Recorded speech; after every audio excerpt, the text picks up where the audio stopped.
To set up the recording if we are ready to get started. So excited to hear from Tracy and Sheila. So my name's Elisa Kershoffer. I am I'm on our marketing team here for Idioma, and I also teach French courses, and now this year teaching some high school courses, and super proud and happy to be working with such an awesome team. And we have invited Sheila and Tracy to join us to talk tonight about courageous conversations and having those courageous conversations with students and parents, and super important topic. Sheila and Tracy both work at my high school. We work at Souhegan High School in Amherst, New Hampshire, and I'm so lucky and the kids are so lucky to have them there.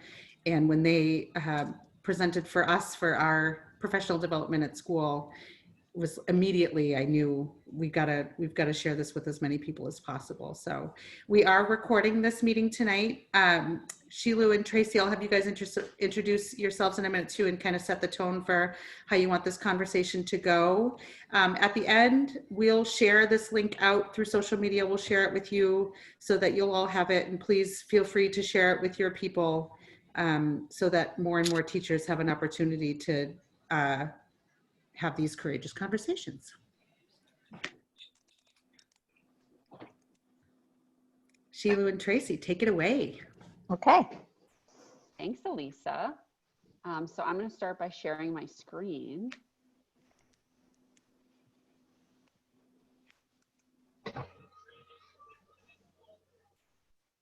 Okay, can you guys all see that?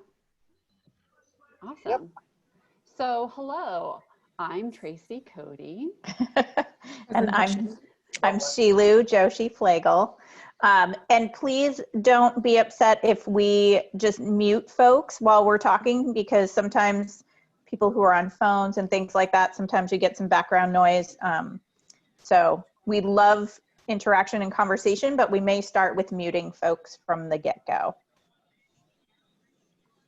So a little bit about us, like Elisa said, we work at Souhegan. I am the school psychologist there, and as you saw from our bios, which really felt like writing some sort of intro for a dating app or something.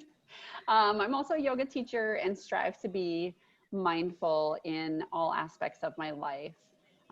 It's really a practice that I'm committed to and enjoy doing, especially in my personal life with my little ones at home.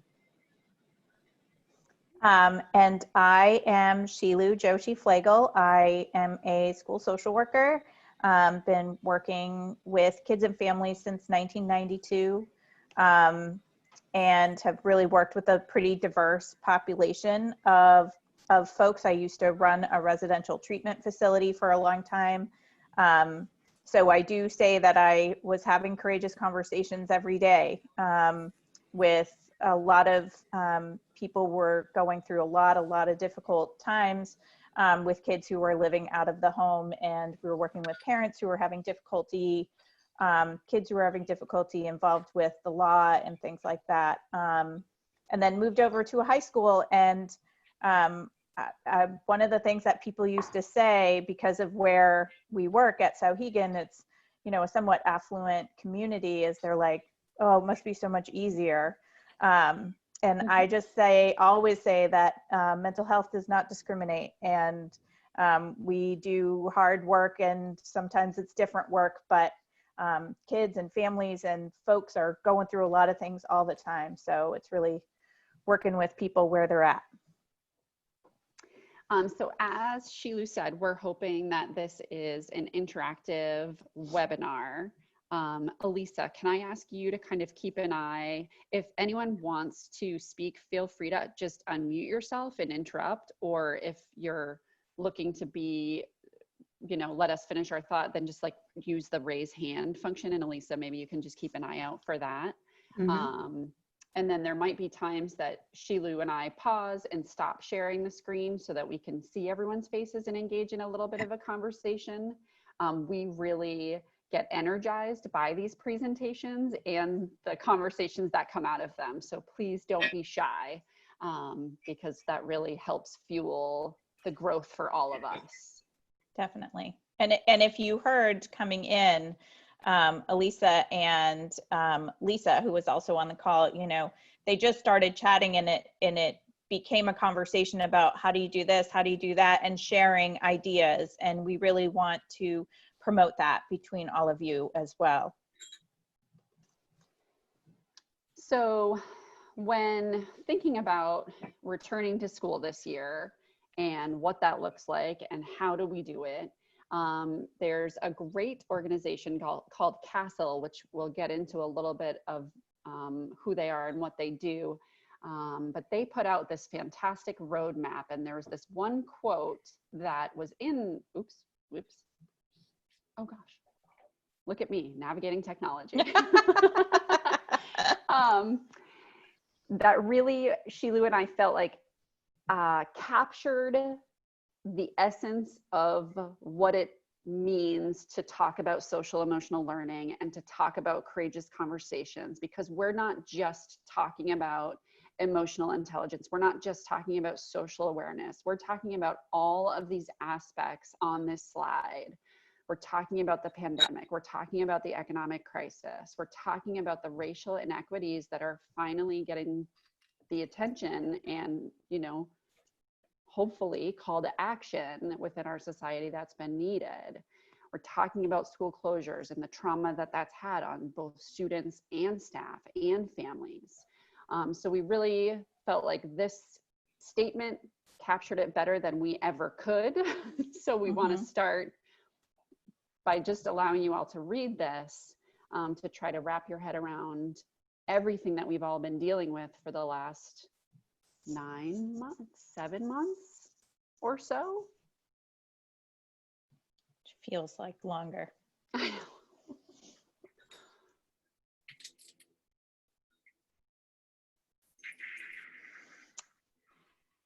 So hopefully everyone had a chance to see that and let that sit with you. And we have put the presentation in the chat. So if you wanted to go back and look at it again, it just really, like Tracy said, just truly captures the whole of what we have been kind of going through since the beginning of this wonderful 2020.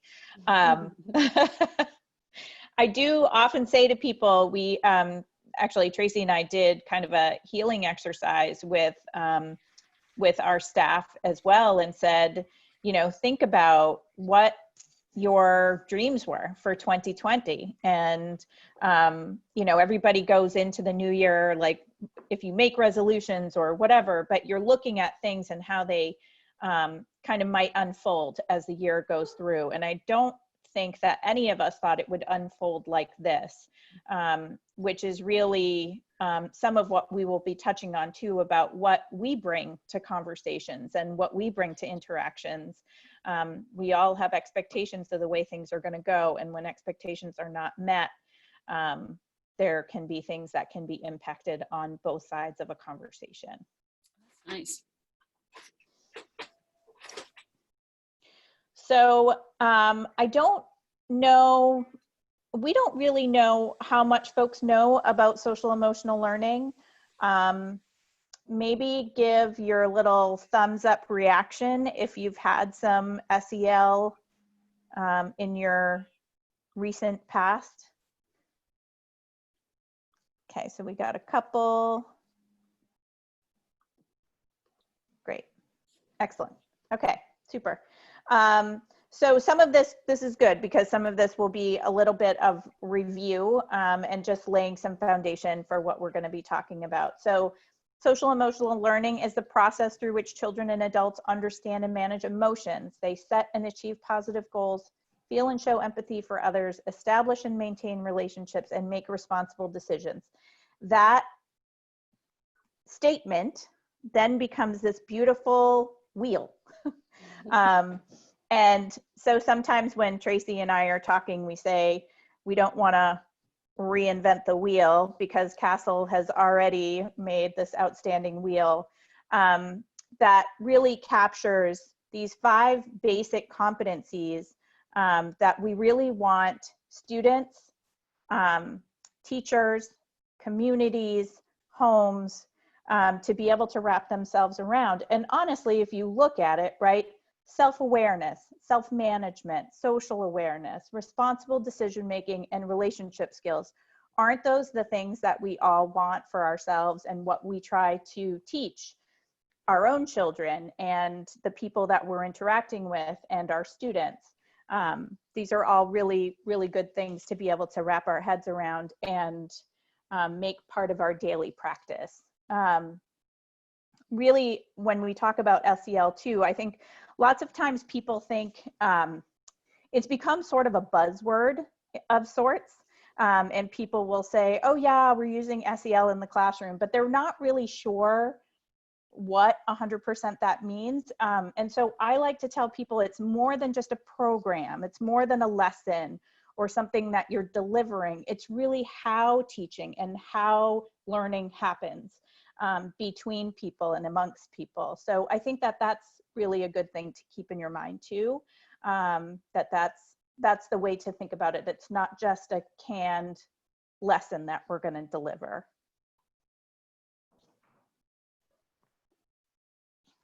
And the other piece is why SEL? Like, why are we teaching the adults SEL? And there's this great, again, we're stealing things from Castle because they do it best, talks about the positive impact on teachers, and really kind of digs deep into why teachers would want to know this and do this. Because if you have students that are making good decisions, that are responsible, that are aware socially and about themselves, you are going to have better commitment in the classroom. You're going to have students who are willing to engage in relationship with you, which is really what we are looking for, right? In the teaching relationship, it's about, you could boil it all the way down to your lowest common denominator.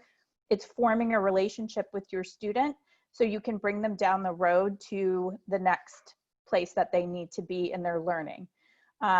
It allows you to manage behaviors in a very different way. If you have a relationship with a student, those behaviors that could crop up in the classroom are going to happen and present in a very different way than if you have no relationship with your kids. And it could be that you have well-formed relationships with a couple of students, and other students it's still developing, but you can lean on the students you have better relationships with to help bring some other students along. So really you create a climate in your classroom based on trust and respect and courage. And also by doing this, we are serving as role models for our students.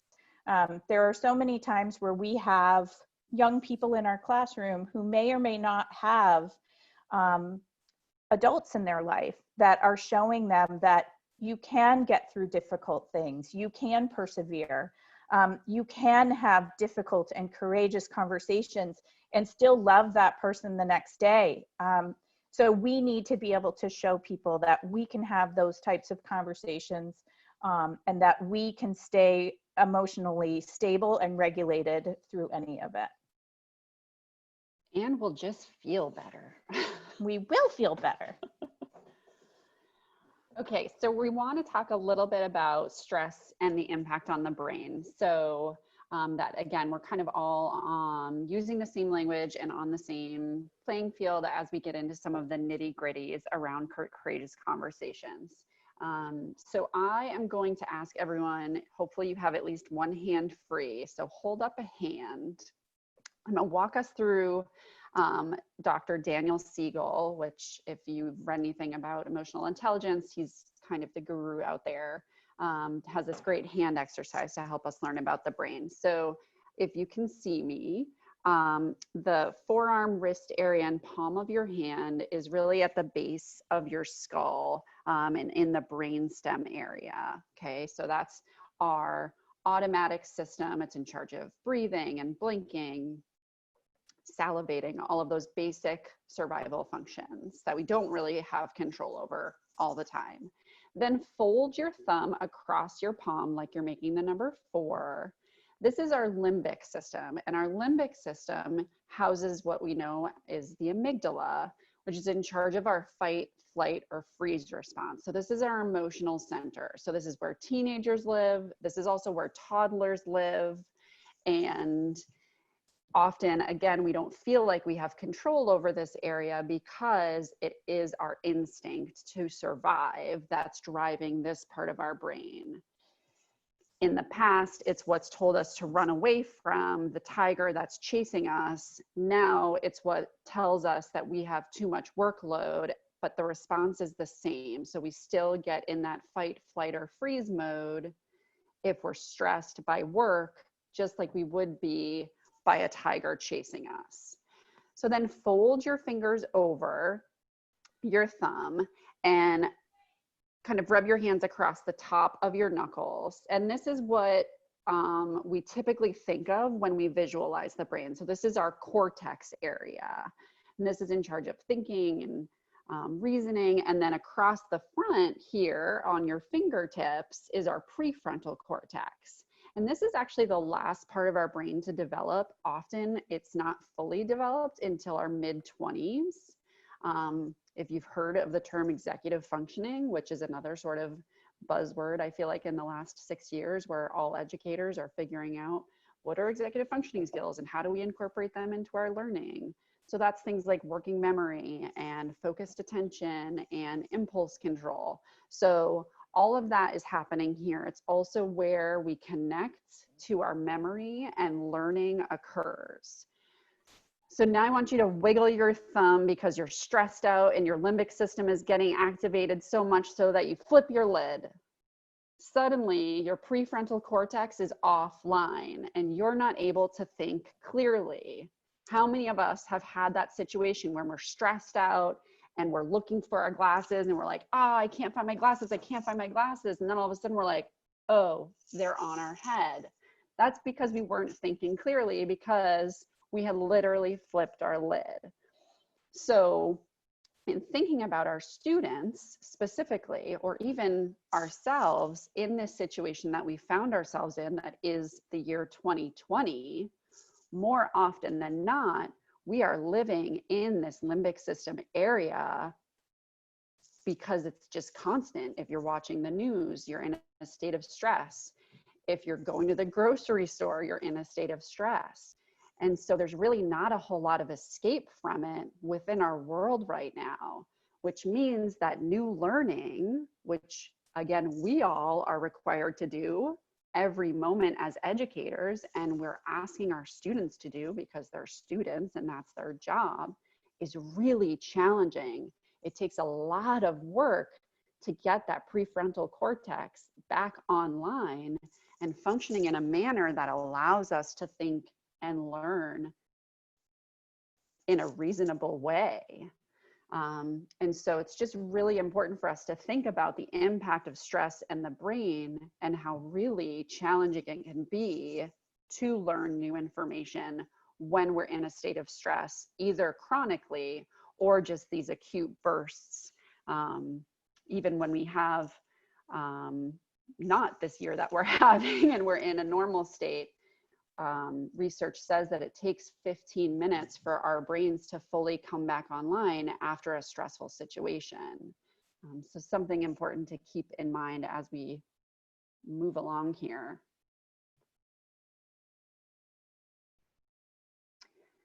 So then we wanted to talk a little bit about this idea of the iceberg analogy and how trauma informs that iceberg analogy. Sheila, do you want to start? Sure. This kind of goes back to some of the things I was saying early on, where we were thinking about the things that influence our conversations and what we bring to the classroom, what we bring to relationship. We are all people, humans working with humans, which always makes it fun and interesting and sometimes a little tricky.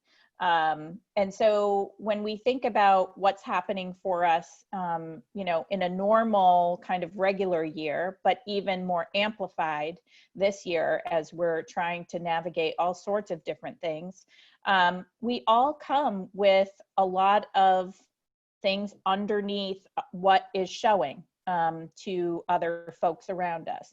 So I always ask teachers to really think about what's under your iceberg. you know, you may be great at checking your baggage at the door. That was a phrase that I used in residential treatment a lot of times, that we would have a lot of things that we were bringing in, had a difficult time, had an argument with my partner, worried about my parents, whatever these things are that you're bringing in the door every day. Those are things that are generally underneath the water that maybe other people aren't seeing. The tip of the iceberg is you might be a little bit jumpy or irritable or not able to connect with certain kids in a certain way. So if we think about ourselves that way, we also in turn have to think about our students in that way. And yet another buzzword that's thrown around quite a lot is trauma-informed teaching. And so, you know, that could be another 20-hour webinar that we could talk to you guys about. But we're just gonna, for lack of a better way to put it, touch the tip of the iceberg here around, you know, what kind of a trauma-informed lens might look like. And that's really being able to take a look at our students and know that what they're presenting to us is just the tip of the iceberg. And oftentimes underneath, there are many, many other things that are affecting their ability to learn, their ability to bring down, you know, their flipped lid, depending on where they're coming from when they walk into your classroom, or hop on a Zoom and they're not showing their face, or, you know, or they used to show their face and now they're not. There are these worries that come up in different ways, and those are all things that could be floating underneath that iceberg for your students. The big thing that I like to think about when I think about the iceberg analogy in general, but especially right now, is just remembering how much we don't know about another person, whether that's a student or a colleague or our administrators. We don't know what is going on underneath the surface. And so it's really important for us to keep that in mind as we approach any situation, to be mindful and sensitive and compassionate to the people around us. So when Sheila and I were trying to figure out the priority for tonight and how to cram so much information into 1 hour, we really wanted to still give you guys some tools to walk away with to help regulate yourselves, and also to share with the people that you work with, both students and staff, maybe in your families. So this exercise is called box breathing. Some of you may already know it. I'm going to walk us through it, and it's a tool that you can use anytime, anywhere, and no one has to know that you're doing it. I had a yoga teacher years ago say to me that she became a yoga teacher to teach people how to breathe. And that so resonated for me, both in my personal life and then obviously professionally, as I often am working with people who struggle with anxiety. And so box breathing is one of these tools that I really like to share. For the purposes of demonstration, I'm going to hold my finger up. You can feel free to hold your finger up as well, or you can put your finger on your upper thigh, or if you're sitting at a table, on the table in front of you. But humor me and just put your finger out so that you can walk through this for yourself. I actually, as a quick aside before you start, I've taught this to several students as well, and I had a student come in yesterday who said, I just wanted to let you know I was having a really hard time breathing when I was at work. And she works at Market Basket, as do 95% of our students. And she's a checkout person. So there's no time for her to go take a walk around the store or anything like that. And she said, so I remembered what you said about breathing. So just on my hand, I made squares and I felt so much better. So Yay. You can even do it if you're working in a checkout line. That's awesome. Okay, so fingers ready. I'll walk us through this and then I'll guide us to do it a little bit on your own. So as you inhale, draw a line down. Exhale, draw a line over. Inhale, draw a line up. And exhale over. Inhale down. Exhale over. Inhale up. Exhale over. And then do that one more time on your own.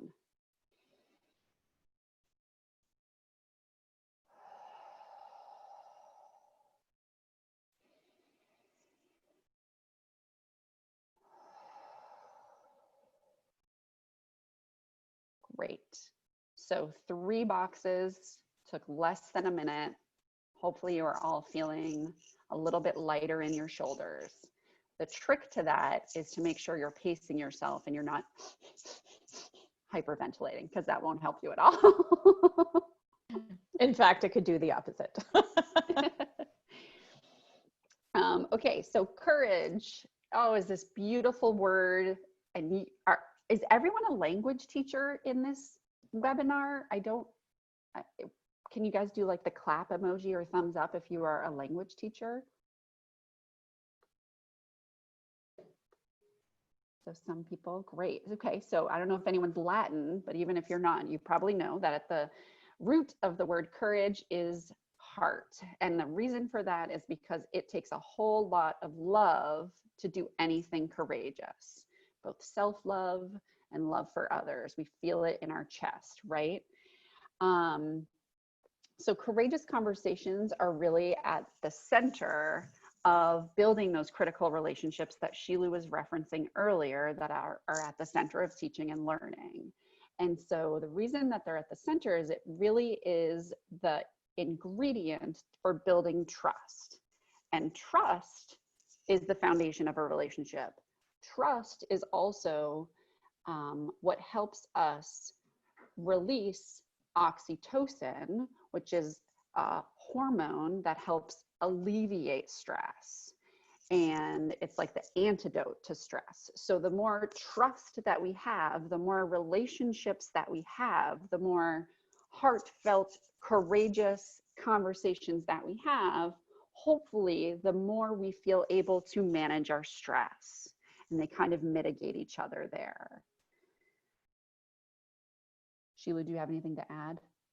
No, I mean, yes, 100% what you said. And also, why does it take courage to have these conversations? Because they're tough. They're hard on your heart, and they're hard on your mind. And if there is not the trust that Tracy refers to, you are often left wondering how you walked out of that conversation, or how it will be received when you deliver it to somebody. So that's why we want to have as much prep as possible ahead of those conversations, so that you can feel like you can handle whatever kind of courageous acts that will come while you are chatting with somebody. And I want to pause for a second and just acknowledge that we're not really being specific with what is a courageous conversation, because often anything is a courageous conversation, but we will provide a few examples. So one example is having a conversation with your administrator about what your comfort level is with teaching in a pandemic. That could be a very courageous conversation. Another courageous conversation could be talking to your spouse about feeling like your mental load is too much and you need help from them around the house a little bit more. That's another example of a courageous conversation.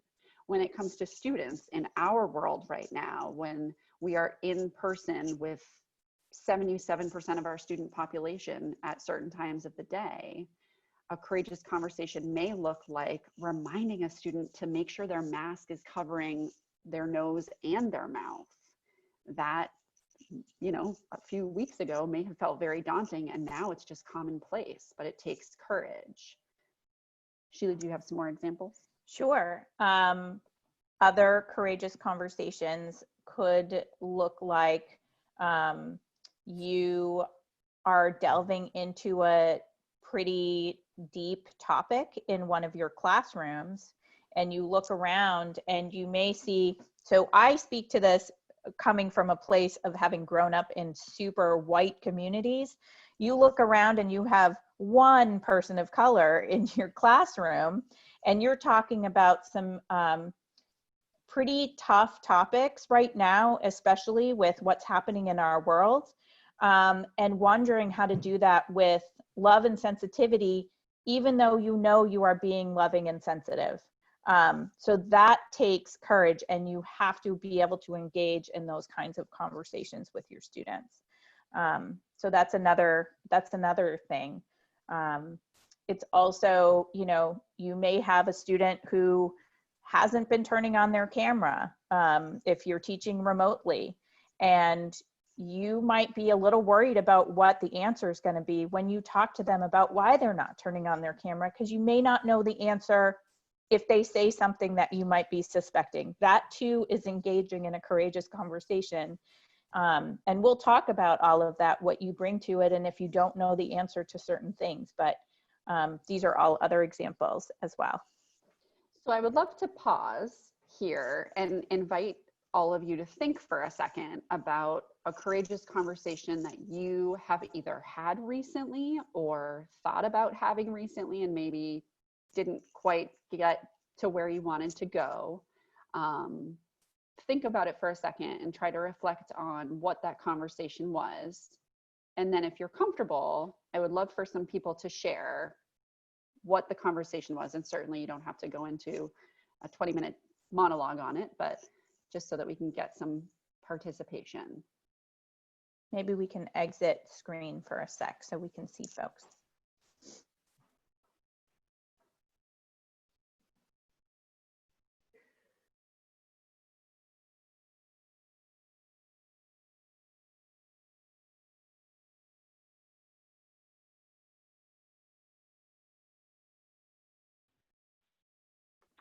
Yes, go ahead, Janice. Thank you. Yeah, I'm Janice. I teach in Long Island, New York, and I can refer to two. I had a courageous conversation last year. Last year was my 40th year of teaching, and I love teaching, but I had done a lot of extra things. I had been mentoring, I had been writing curriculum. None of this is, no one's paying you for it. You're doing it because you believe in it, because it's important. And I've been doing it for several years, and I was done, and I was done in. And I'm in therapy. So my therapist finally said to me, he said, well, you can talk about all you want with me.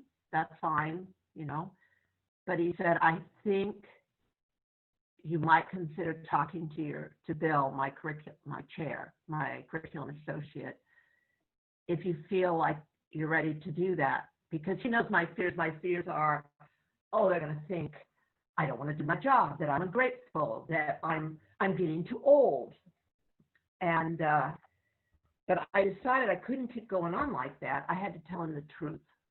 So I went ahead and I made an appointment with him. I said, I just want to talk to you. And it was one of the best things that I ever did. It was one of the best things I ever did. His response was so compassionate. It was so kind. He said, please don't ever wait to tell me this again. I want to know, you're such a good teacher. I don't want you to ever feel like this. What can I do to help? So that's an example of when it took me a long time to have the guts to do it. And I'm so glad, because this was before, it was in the first week of February, so it was before the pandemic. And it made it all of that easier for me because I already had the conversation. And so now, with everything that's going on, I feel more comfortable. So that's when I had.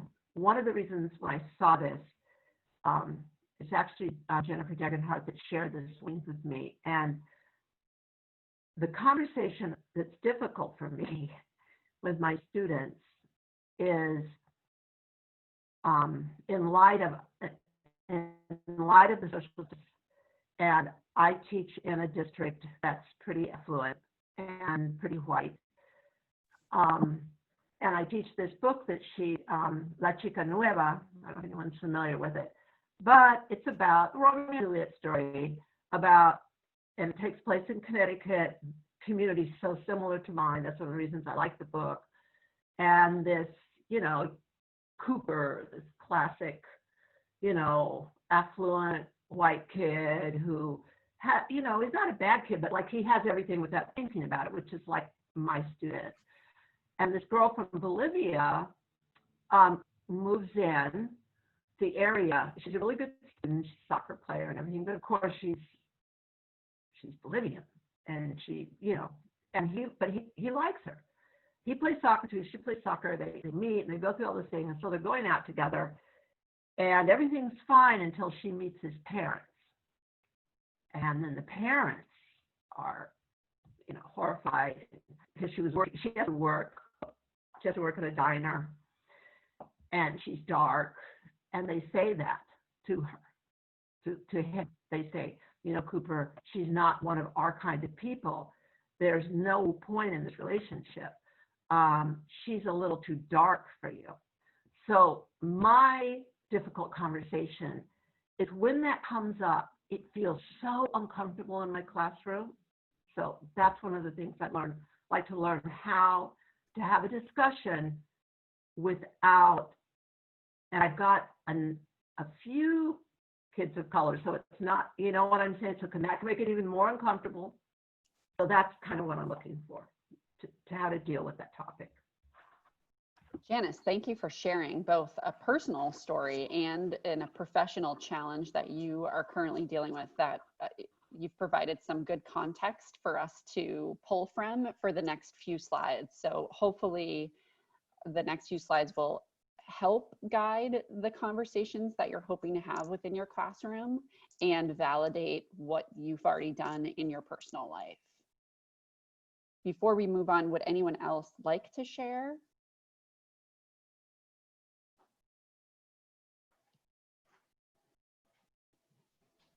Oh, hi. Hi. Sorry, I've got a fun Hi. background and I love your background. I've got no light here. Sorry. My name is Diane. I'm from Framingham, Mass. I teach at Framingham High School. Very diverse community, super diverse. We are 100% remote right now. And one of the reasons that this really just spoke to me just now, what you're talking about, is just today. A lot of our conversations have been about, well, the kids aren't on their cameras. We don't know who they are. How am I supposed to get to know these kids when, we're in 20 little black boxes here and I have no idea who I'm talking to, because most of them are freshmen that I've never met before. So at least last spring, they were my kids that I'd had for 7 months. So I already had a relationship with them. I've really tried hard to have conversations with my classes, and we only started last week. But I've really tried hard to have conversations with them about trust and being proactive about trust, and kind of talking about listen, because the conversation came up before we started this about how do we assess the kids. And, I really am trying to just let go of all my teacher control. And I've said to the kids, I said, listen, most of your teachers are so so out of their element. We can't control where you sit, who you talk to, what pencil you use. We can't control any of it. So, I've had conversations with the kids, but I found myself today, I gave my kids 30 minutes to work on a, slide or whatever, a little presentation of themselves. And this one kid didn't put on his camera, but I make them all say bonjour to me. And I don't know him. I've only had him in class once. You can't even see my finger quotes because of my background. I'm sorry, that's really distracting to me. Here, I'm gonna hide my self view. Okay. Sorry. So anyway, so it's, but he wasn't working on his slide. He hadn't made any of his slide, because I could see the presentation on the left. He hadn't done anything with his slide. He hadn't answered any questions. You know, I was in the chat over on the right. I'm like, hi, Adrian, can I help you? Adrian, are you there? Adrian, please like raise your hand, and no response for like 15, 20 minutes. And, you know, I'm texting my department head, like, what do I do? You know, but here I am, I'm the one who told them like, I need to trust you. I need to trust you. But all of a sudden I wasn't trusting that this kid was doing what he was supposed to be doing. And finally, at the end of class, he's like, oh, I'm sorry, miss, I didn't see the chat. I was too busy. Like, I was thinking about what I wanted to do and I got distracted, you know, and he had a legitimate, you know, to me reason, but I didn't get angry with myself, but I was frustrated because I'm trying to have trust with these kids and I'm trying to give them all the benefit of the doubt to begin with. And I feel like as teachers, if they know that we trust them, they're going to feel it back. But I felt like internally, I didn't do that today. And I was so frustrated with myself with a couple of kids, you know, but I mean, we're all getting used to this. And I know that it's a new world, but it's tough. So that's my. It's so tough. Absolutely. And Diane, I'm going to just ask you to give yourself permission to forgive yourself. It's super important. It's really important in any teaching capacity, pandemic, no pandemic, whatever. We're humans. We'll keep going back to that. We're humans working with humans. Yep. But in this situation in particular, you know, it is challenging that every single part of who you are as a teacher. So yes, give yourself some love. Okay. All right, so in the interest of time, I'm going to go back to sharing our screen and dive into okay, what do we do? How do we do it? Okay, so hopefully you all can see this now. So the first step, as Janice very clearly outlined when she was approaching the conversation with her, I think you said it was your curriculum coordinator. I'm not sure who you said it was, but you have to deal with your own fears. And here's the tricky thing about fear. It hides and it lies. So it hides behind anger. It hides behind self-doubt. It hides behind avoidance. So you really sometimes aren't aware that you're feeling scared.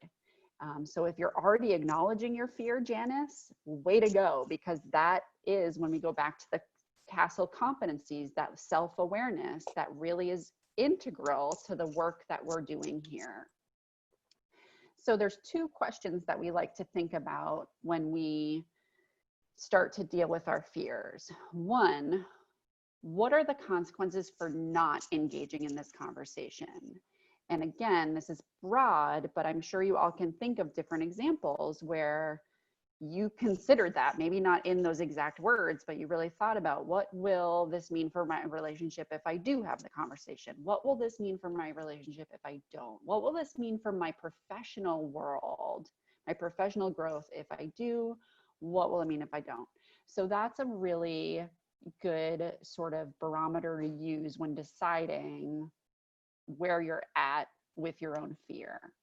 And the second part of that question is, are you willing to deal with those consequences? Are you willing to accept them?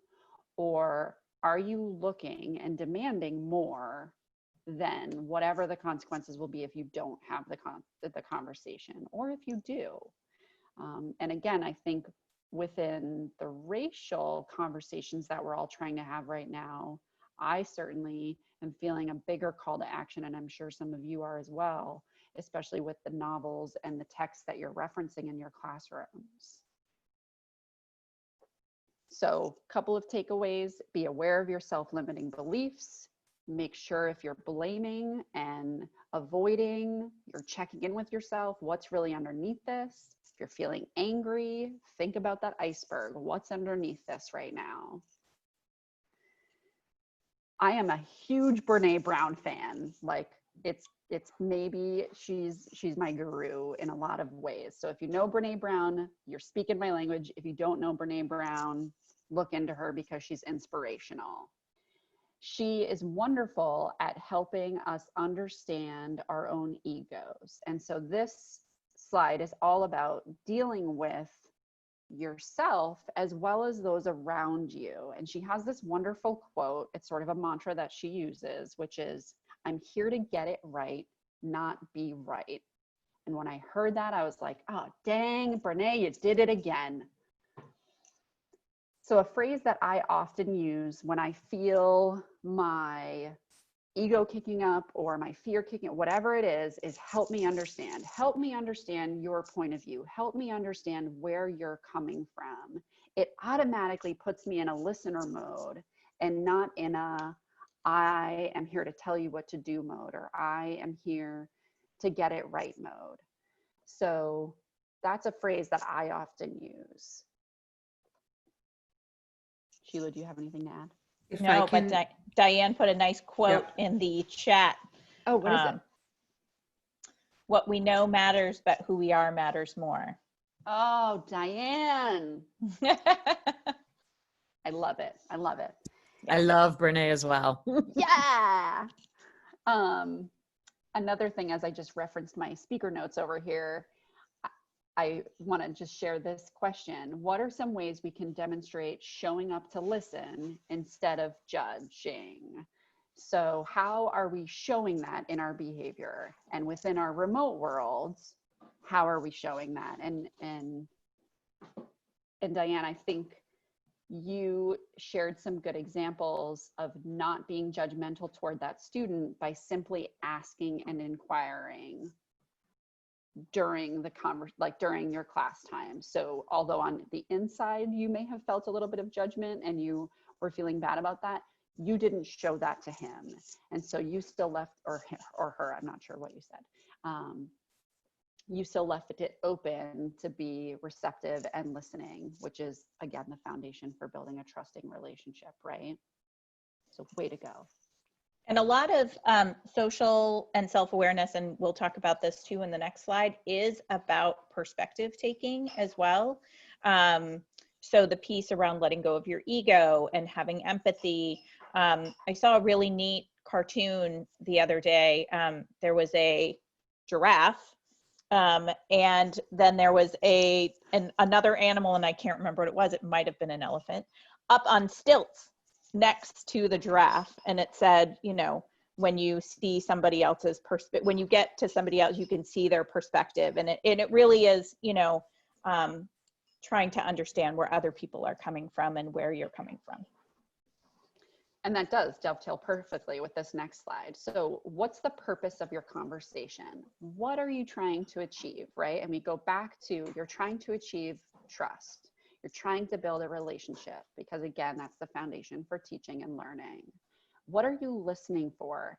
And this is a skill that we as counselors, not only is it what are we listening for, but what are they not saying that we're listening for, right? And so it's sort of that like reading between the lines. And again, in a remote world, a little more tricky to do if their video's not on, a little more tricky to do if they're not participating. So how do we find opportunities to still engage in those conversations? Are there times that you can have more one-on-one check-ins with kids? Do you have flexibility in your schedule to do that? What do you need within this new world of teaching and learning that would help you build those trusting relationships so that you can have the outcome of productive teaching and learning? And can you advocate for those? And then how do you do that? Another courageous conversation, perhaps. They're everywhere. They're everywhere. And sometimes just going back to that of creating opportunities, you know, it's in this very beginning of the school year, while you're trying to establish relationships with students in your classroom, it may be good to try out some different ways of purposefully creating opportunities to perhaps have a breakout session with a student. And if you are making that the climate of your classroom, you may be able to build a more trusting relationship with your students, because they see that you're doing it with everyone. It's not a situation where you're thinking, you know, where Diane's student had their camera off and she was trying to engage the student, and said, oh, I need you to come into this breakout room, that creates a barrier between you and the student. But if the students in your classroom say, oh, when Miss Diane has us in a breakout room, sometimes we're just like, hey, what's going on? How are you doing? Or it could be, hey, what's going on? How are you doing? Same words, different tone. You're still trying to get some information from them. Tone, it's powerful. It is. So another factor to keep in mind is that these conversations are going to be, could be, and uncomfortable for you, uncomfortable for the other person. It takes a level of vulnerability on both sides that you really want the other person to be prepared for. And so it's important to make sure that even though the conversation is hard, you don't want to blindside the person by coming into it. So you want to have agreement ahead of time that it's a good time to have the conversation, or the other person is feeling prepared somewhat for what you're going to deliver. And a tool that can be helpful if you're noticing that the other person's defenses are going up, or Janice, you talked about how the tension in the room can often rise when you're approaching conversations about that novel, is to be vulnerable, right? Is to share your own discomfort, is to recognize maybe your own privilege in a situation.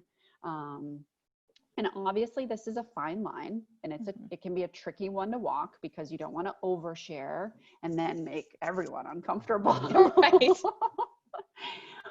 But it's something that can be powerful in helping to build those connections and helping to build a sense of trust and sort of level playing field in this world of division that's happening in our society right now.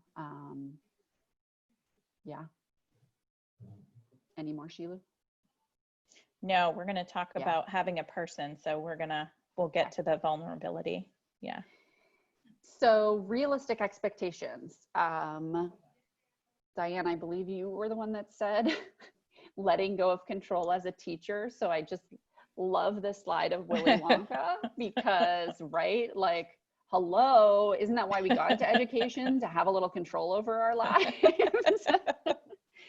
But also just kind of recognizing that we may have like the best plan ever. We have maybe rehearsed with someone ahead of time. We've got sort of some talking points to reference, and then that shit goes haywire. And we're like, uh-oh, what do we do? And so just recognizing that that could happen. Also recognizing that whatever results we're looking for are probably not going to happen immediately, because as courageous of a conversation is for you on your end, it is for the other person as well. And they may not be able to give you the immediate feedback or results or whatever it is, solution that you're looking for. So really important to keep that in mind so that you don't set yourself up to be frustrated afterward. And also so that you're prepared with your box breathing so that you don't escalate the conversation further if someone else, the other person, starts to escalate.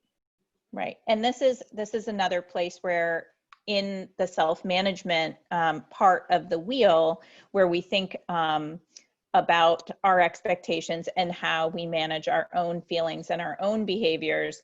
But one of the things that we used to do when I worked in a different population, and there was always somebody else kind of there, or sometimes another adult would walk into a room, and you could find yourself getting into these kind of control conversations.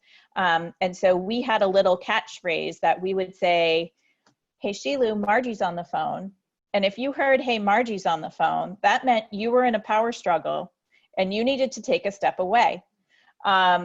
So having little buzzwords, whether you have a teaching partner or another adult in the room that you trust and can engage in that with you, or making sure that you're aware enough of what's happening with you that you can have your own Margie's on the phone trigger in your head that says, I need to walk away from this conversation and maybe address it at another time. I love that, Sheila. I'm going to start using that. Not that I ever need to. Sheila's like, she's like a ninja. She's so good. No, we help each other out. And so the last sort of checklist item that we're going to share with you is how to set the emotional tone. And so this quote on the side here, speak your truth even if your voice shakes. How many of us have had that, right, happen to us when we're having a conversation and all of a sudden we're like, oh, I'm a little more nervous than I thought. And so important to recognize that, right? And then what do you do about it? How do you take care of yourself? How do you give yourself what you need? What is it that you need? And like Sheila said, who's your person? We, when we've done this with 2 different staffs at this point, we had everyone identify who their work person is to make sure that in this crazy time, they have someone to go to, because for all of us, we're going to need that person. So who And is it for that you? person has to be able to say to you, Margie's on the phone. And you need to be able to hear it with love. And you need to be able to say to that person, Margie's on the phone. And they need to be able to hear it. I mean, we talk a lot about, you know, as educators, we all have our outlets outside of school. Some are great, some are, you know, maybe not so great outlets, but whatever, we're doing what we can. But when we're in our work environment, Tracy and I have been so abundantly clear with people that you have to have people. You have to have somebody that you can go to and say, I need to check myself. Check yourself before you wreck yourself if you're an 80s, 90s kind of person. But you need that. And we really, when we talk at the end about the 3 things that you need, one of them is to identify your person that you can talk to. So I'm noticing the time and want to be respectful of ending on time. And so I'm going to leave this slide up for you all to look at as another tool to add to your toolbox as we open things up to questions. Just a quick overview. It's an acronym to help you keep yourself in check. And it involves food, which is always a good decision, right? Because hunger is real. So you might not say Margie's on the phone. You might say, hey, Tracy, do you need a snack? And that might be a good indicator. So what sorts of questions are coming to your mind, or comments that maybe we can take a few minutes to try to address or problem solve through?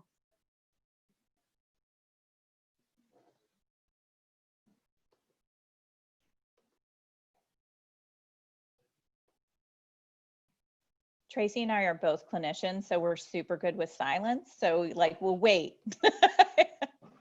You're welcome, Tammy. Bye. Thank you, Tammy. But we do know it's 8:30 on a school night. So what we will do is just give you these 3 things that we think are really, really, really important for you to take away while you are having courageous conversations, while you're engaging in this really difficult, amazing work that you're doing with students. 1, breathe. You need to learn how to breathe. And so being able to do that, whether it's box breathing or it's finding some type of meditation, go onto YouTube. You can do every kind of breathing exercise there is. Just learn how to breathe. Number 2 is find your person. Make sure you have a person you can go to, you can speak honestly and truthfully with, that you can get some good advice from when you're entering into these courageous conversations. And it may take a bit of courage to ask somebody who may not be your bestie, but might be the person who is going to give you real advice when you need it. And then lastly, be kind to yourself. This is a difficult job that everybody here is doing. And you have to find time to forgive yourself if you make a mistake, if you maybe didn't enter into a conversation in a way that you thought you were going to. you can come back. And it is quite powerful to walk up to a student and say, I didn't do that quite right, and I'm sorry, and I want to try that again. So please take those 3 things with you in your back pocket, and just remember us when you do that. All right, that's our show. Yeah, thank you so much, Sheila and Tracy. It was really Welcome. nice to spend this time with you. We, those of you who joined us, thank you for taking time out on a school night Thank you very in much. the beginning of the school year. We're going to send a follow-up email with, we'll include the presentation again for you and some ways to get in touch and ask more questions if you have them, so that you can continue this conversation beyond just this moment. Yeah, we're really, really happy that you chose to spend some time with us and to engage in this really important topic. Thank you. Thank you Thank very you. much. Appreciated. Have a great night, everybody.